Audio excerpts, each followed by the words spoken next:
بعض اوقات film industry میں انبیاء کرام علیہم السلام ان کی زندگی اور کے حالات پر بھی فلمیں بنائی جاتی ہیں، اسی طرح صحابہ کرام علیہم رضوان کے کوئی ایسے واقعات. تو یہ کیسا عمل ہے کہ اس کے اندر بطور خاص کسی نبی کے کردار میں، یعنی ان کے جو بھی واقعات ہوئے تھے اب کسی کو وہ نام دے دیا، اسی طرح صحابہ کرام علیہم رضوان کے نام سے افراد جو ہے وہ اس میں اپنا کردار ادا کر دیں. تو یہ عمل کیسا ہے، شرعاً کیا کہتے ہیں؟ اس کی بالکل بھی شرعاً اجازت نہیں ہے، شرعاً یہ ناجائز و ممنوع ہے، اور اس میں بہت ساری قباحتیں، بہت ساری خرابیاں یہ موجود ہیں. اولاً تو یہ دیکھیں کہ جب بھی فلم جو ہوتی ہے، یہ ڈرامہ جو ہوتا ہے وہ فلم و ڈرامہ ہی ہوتا ہے. صحیح. اس میں حقیقت پر مبنی باتیں یہ عمومی طور پہ بہت قلیل ہوتی ہیں. اکثر چیزیں اس میں وہ چیزیں ہوتی ہیں کہ جو اس سے تعلق ہی نہیں رکھتی، تو جھوٹ ان کی طرف منسوخ کر دیا جاتا ہے، جھوٹ باتیں اس کے اندر شامل کر دی جاتی ہیں. یہ ہر تاریخ پڑھنے والا اور ہر علم رکھنے والا بخوبی اس کو اچھی طریقے سے جانتا ہے کہ صرف فلم یا ڈرامہ نہیں بلکہ اس موضوع پر لکھی گئی کتابیں بھی جو ہوتی ہیں اس میں جھوٹ شامل ہوتا ہی ہے. نمبر ایک یہ. نمبر دو، ظاہر ہے کہ جب فلم بنے گی، ڈرامہ بنے گا تو اس کے اندر میوزک نہ ہو ایسا نہیں ہوگا. میوزک اس کے اندر ہوگا، موسیقی اس کے اندر ہوگی، اور وہ ناجائز و حرام امور کے اوپر مبنی ہوگی. تو اس وجہ سے بھی اس کی حرمت بالکل واضح ہمارے سامنے. پھر تیسری بات یہ کہ ظاہر ہے کہ جو اس طرح کی چیزیں ہوتی ہیں وہ بے پردہ عورتوں کے بغیر چلیں گی نہیں، تو اس میں بے پردہ عورتوں کو کسی نہ کسی طریقے سے دکھایا جائے گا. یہ ایک اور حرام ہونے کی صورتیں.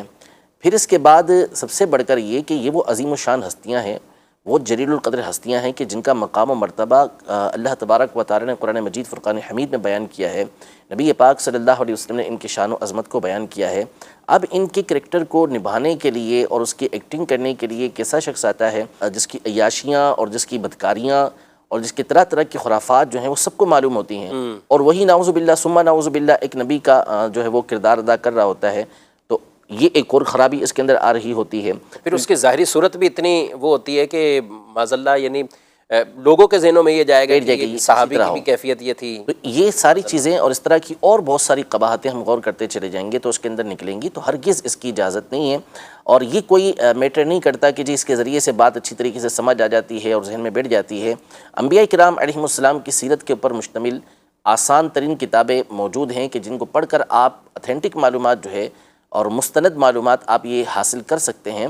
سیرت الانبیاء مفتی قاسم صاحب دامت برکاتہم علیہ کی کتاب ہے، آپ اس کا مطالعہ کریں تو اس میں آپ کو بہترین معلومات حاصل ہوگی. اسی طرح صحابہ کرام علیہم رضوان کے حالات پر مکتبۃ المدینہ کی کئی کتابیں شائع کردہ ہیں، تو ان کو آپ پڑھیں، اس کے اندر آپ کو ساری باتیں حاصل ہو جائیں گی. تو اس طرح فلمیں بنانا اور ان فلموں کو دیکھنا یہ شرعاً جائز نہیں ہے، ہرگز ہرگز اس کی اجازت نہیں ہے. جو ایسا کرتے ہیں ان کے اوپر توبہ کرنا یہ لازم ہے. دیکھنے والوں کے اوپر بھی کوئی اس طرح ظاہر ہے کہ دیکھنے والے جو دیکھیں گے تو آنکھیں بند کر کے تھوڑی یا کان بند کر کے تھوڑی دیکھیں گے. ظاہر ہے انہوں نے دیکھنا ہے تو جو چیزیں اس کے اندر آئیں گی وہ ساری کی ساری چیزیں یہ دیکھیں گے. غلط چیز ہے تو غلط چیز کو دیکھنے کی بھی شرعاً اجازت نہیں ہوتی. یعنی بعض اوقات یہ دیکھنے والے یہ مائنڈ بنا لیتے ہیں کہ ہم اس کے ذریعے سے یہ سیرت کے پہلو سیکھ رہے ہیں، اس کے ذریعے سے ہم یہ واقعات تک پہنچ رہے ہیں اور یہ ہمیں معلومات حاصل ہو رہی ہے. یہ نہیں جانتے کہ ان کے خود بھی اور ان کے بچے بھی جو ایک صحابہ یا انبیاء کے بارے میں جو کریکٹر دیکھ رہے ہیں تو ان کے ذہنوں میں کیا کیا سوالات پیدا ہو رہے ہوں گے، اور ایک برا جو ہے وہ تصور ان کا وہ جو خلاف واقع ہے، غلط ہے، وہ ان کی طرف جائے گا.